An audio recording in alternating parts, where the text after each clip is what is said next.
Right now, I'm in Dickinson, North Dakota. In my last dispatch, I was in Stowe, Vermont. I had just attended the BMW MOA rally, and my road trip was just starting to feel like a road trip. That was 7 days and about 2,000 miles ago. So here's how I got from the twisty green mountains of Vermont, across the Great Lakes in the Midwest, to the expanse of the Great Plains in North Dakota.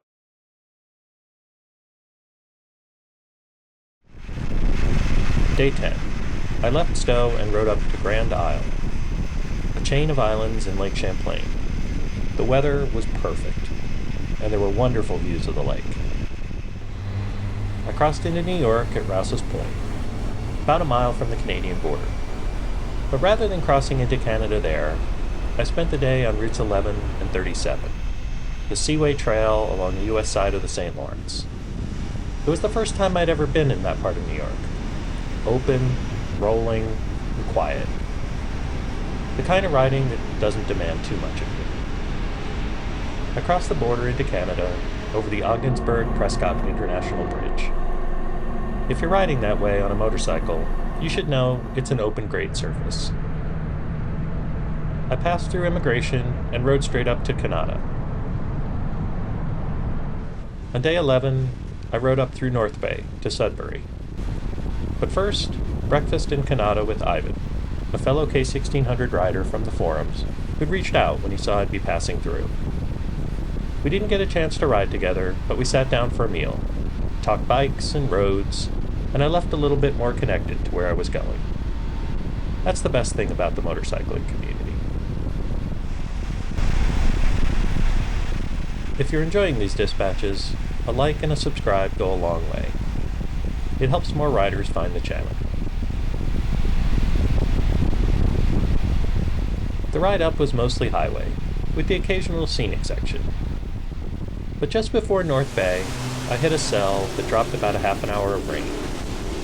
I probably should have stopped and put my rain gear on, but the clouds gave me the false impression that it would only be a quick soak. Lesson learned, again. On day 12, I rode across the north shore of Lake Huron, from Sudbury down to Sault Ste. Marie. I left early, but this time I wore my new rain gear.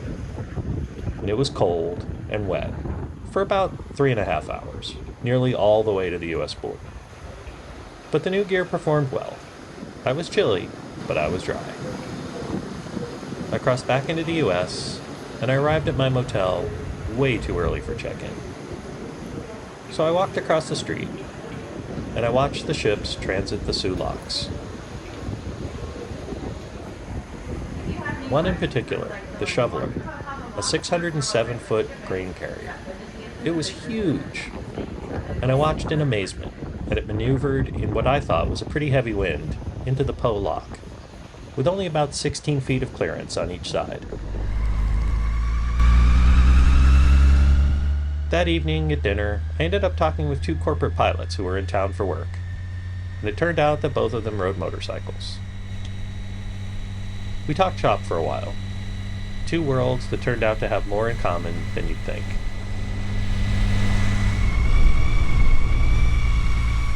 On day 13, I visited the Great Lakes Shipwreck Museum at Whitefish Point.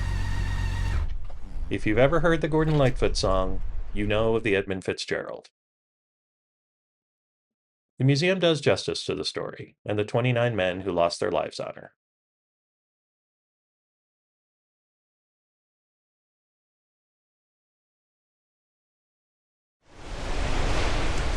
And it's a beautiful spot. The museum, the lighthouse, the old keeper's house, the beach.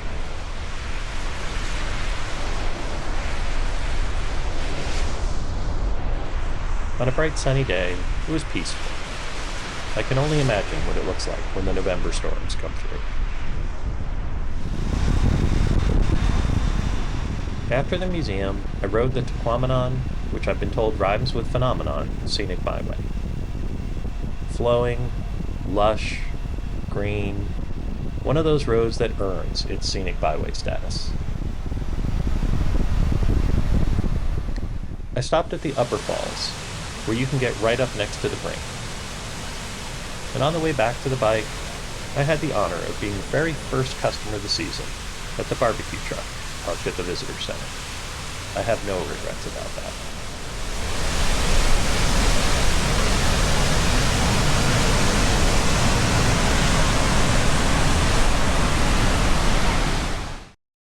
That evening, I met Gary, a rider from Minneapolis who'd ridden up to meet me in Ironwood, Michigan, so we could ride together back towards the Twin Cities the next day. I'd met him recently on the K1600 forums. I was looking forward to riding with someone for a while. So day 14 is going to get its own episode eventually, so I won't go too deep here. But Gary had planned a route I never would have found on my own. Remote, but paved. Forest Road 236. For about an hour.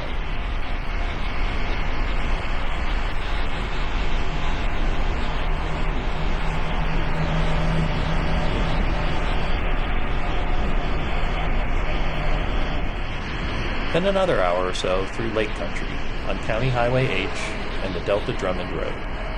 Heart Lake, Eagle Lake, Inch Lake, Lake Delta, one after the other through the trees.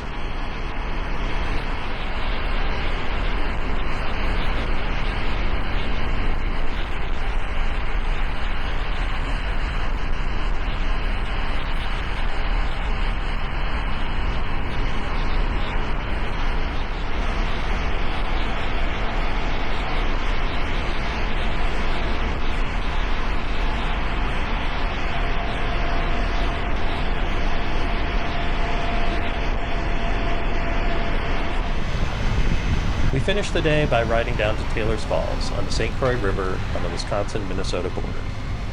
We had lunch and parted ways.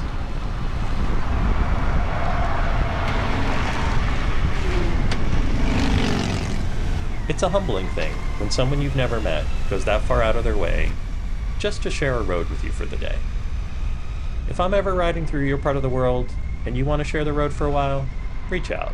I'd like that.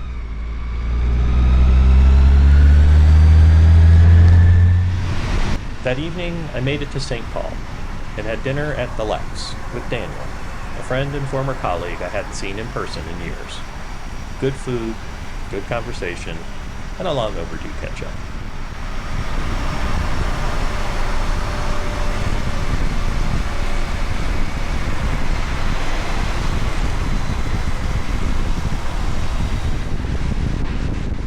Day 15 was Father's Day, and a highway day. North Dakota bound, across Minnesota. In the morning, I stopped at a Cycle Gear for a new riding jacket, and ended up chatting with a father and son waiting for some new tires to get mounted. It reminded me of a scene 2 years ago, in Stanley, Idaho. A rider named Chris and his adult son on adventure bikes, traversing the Idaho BDR. There's something wonderful about fathers and sons out riding together. A few hours later, my fully loaded motorcycle in the middle of nowhere sparked a brief conversation with a woman who used to ride. Welcome to the channel, Brianna, if you're watching. And that was the texture of the day. Small encounters, while the highway miles ticked away towards the next phase of the trip.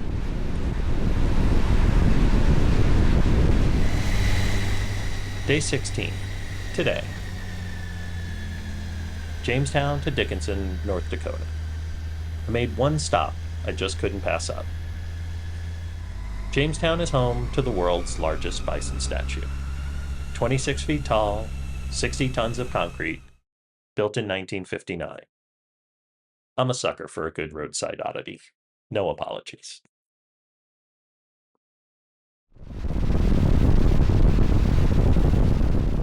And then miles and miles of nearly straight, nearly flat, Highway 94, across the plains, through Bismarck to Dickinson.